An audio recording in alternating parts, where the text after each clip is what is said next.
Yesus datang untuk menyelamatkan kita. Dan harusnya kita yang sudah selamat, kita pun memiliki beban yang sama untuk menyelamatkan yang lain. Jangan egois.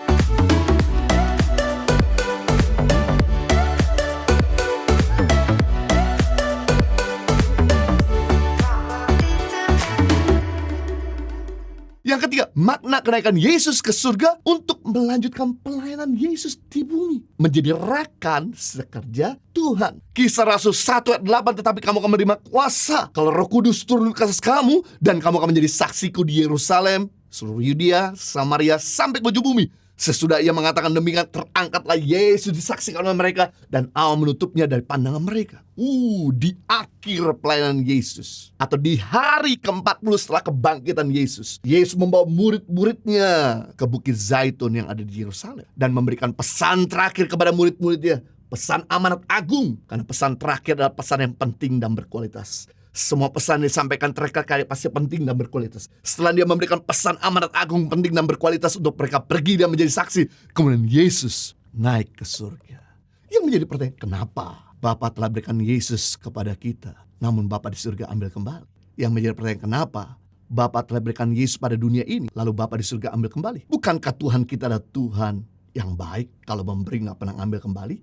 Karena tugas dan tanggung jawab Tuhan Yesus sudah selesai di bumi. Dia berkata, iris finis, misiku, tugasku telah selesai. Jadi tujuan daripada Tuhan Yesus naik ke surga, yaitu peralihan tongkat estafet dari Tuhan Yesus kepada kita untuk meneruskan pekerjaannya di bumi. Pekerjaan Yesus di bumi yaitu menyelamatkan manusia, supaya mereka jangan binasa, karena kasih karunia Tuhan adalah hidup yang kekal. Dan inilah jantungnya Tuhan, inilah isi hatinya Tuhan dalam 2 Petrus 3:9, karena ia menghendaki supaya jangan ada seorang pun yang binasa, melainkan supaya semua orang berbalik dan bertobat. Yesus datang untuk menyelamatkan kita. Dan harusnya kita yang sudah selamat, kita pun memiliki beban yang sama untuk menyelamatkan yang lain. Jangan egois. Karena setiap hari di dunia ini 35.000 orang mati tanpa kenal Tuhan Yesus. Jadi tadi malam kita memejamkan mata untuk tidur, dan tadi pagi buka mata untuk melakukan aktivitas, tanpa kita sadari bahwa tadi malam ada 35.000 orang sebesar stadion bola sedang ngantri menuju api neraka. Dan tidak ada seorang pun yang mau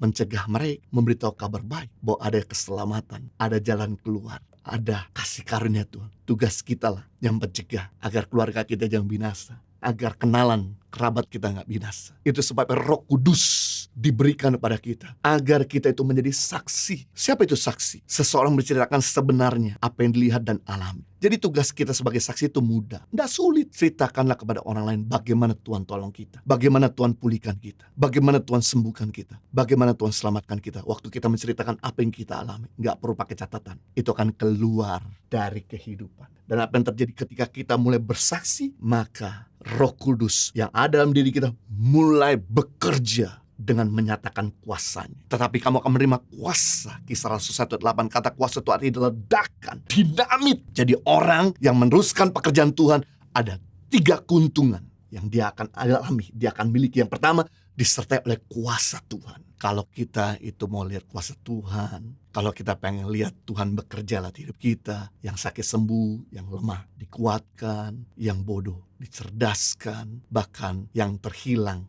dipulihkan, diselamatkan, bahkan juga mereka yang mati dibangkitkan. Dan ada cara lain, kita perlu belajar bersaksi. Karena ketika murid-murid yang dimana mereka belum pernah mengalami mujizat dan kuasa Tuhan, karena mereka selalu ada dalam 4 tembok gereja, karena mereka selalu ada dalam ruangan, dan ketika mereka mulai bersaksi keluar dari ruangan, maka Petrus memberitakan Injil, 3.000 orang diselamatkan. Petrus dan Yohanes mulai menyembuhkan orang yang lumpuh, dan kemudian rasul-rasul yang lain mulai bikin banyak mujizat. Sapu tangannya Rasul Paulus bisa menyembuhkan orang dan sebagainya. Sungguh hidup ini menjadi sesuatu yang sangat exciting. Kenapa?